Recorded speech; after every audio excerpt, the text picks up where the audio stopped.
کوم کسان چې د الله په لار کې وژل شوي دي هغوی مړه مه ګڼئ هغوی خو په حقیقت کې ژوندي دي د خپل رب په وړاندې روزي مومي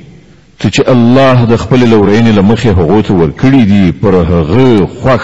او سوکاله دي او ډاډه دي چې کوم مؤمنان چې له هغو وروسته په نړۍ کې پاتې دي او لا تر اوسه پورې هلته نه دي رسېدلي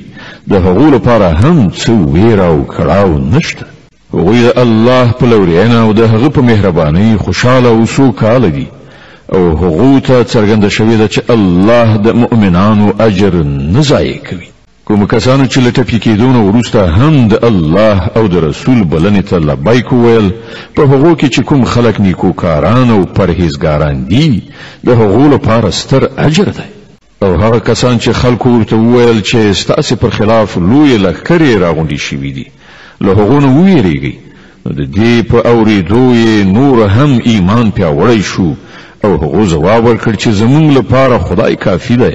او همغه ډیر ښه کار جوړونکی دی په پای کې هغوی د الله تعالی له نعمت او لورینې سره بیرته ستانه شول هغوی ته هیڅ راز زیان هم ونه رسیده او د الله د خوښې سره سم تګ کولو مرتبه یې هم وموندله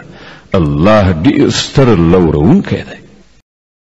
اوس تاسې ته څرګنده شوه چې هغه په اصل کې شیطان و چې خپل دوستان بې ځایه ویرول د دې عمله په راتلونکي کې تاسې له انسانانو څخه مه ویریږئ له ما نه وویریږئ که تاسې په رښتینې توګه د ایمان خاوندان یې ای پیغمبره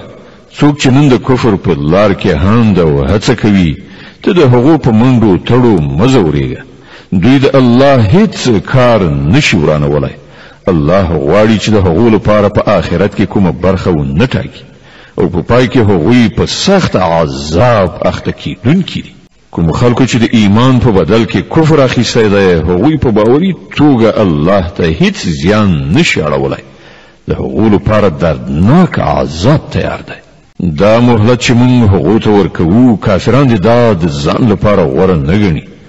موږ خو هغو ته د دې لپاره مهلت ورکوو چې دوی د ګناه دروند پیټی وتړي بیا د هغو لپاره سخته سپکوونکې سزا ده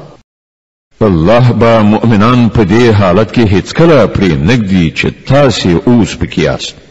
هغه به سپېڅلي خلک له ناپاکو خلکو څخه بیل کړي خو د الله داسې عادت نه دی چې تاسې پر غیبو خبر کړي د پټو خبرو د ښودنې لپاره چې د هغه له خپلو رسولانو څخه چاته خوښه شي ټاکي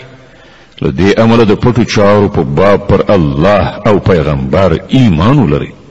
که تاسې د ایمان او له خدایه د ویریدو چلند غوره کړئ نو تاسې ته به لوی اجر در په برخه شي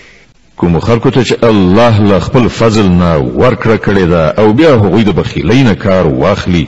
هغوی دې دا نه ګڼي چې دا بخیلي د هغو لپاره ګټوره ده نه دا د هغو لپاره ډیره بده ده څه شی چې هغوی په خپله شومتیا راغونډوي همغه به د قیامت په ورځ د هغو د غاړې طوق شي د ځمکې او اسمانونو میراث یوازې د الله دی او تاسې چې څه کوئ الله پرې خبر دی په یقیني توګه الله د هغو خلکو وینا واورېده چې وایي الله بېوزلی دی او موږ شتمن یو د هغو دا وینا به هم موږ ولیکو او له دې نه مخکې چې هغو کوم پیغمبران په ناحقه وژلي هغه هم د هغو په عمل نامه کې ثبت دي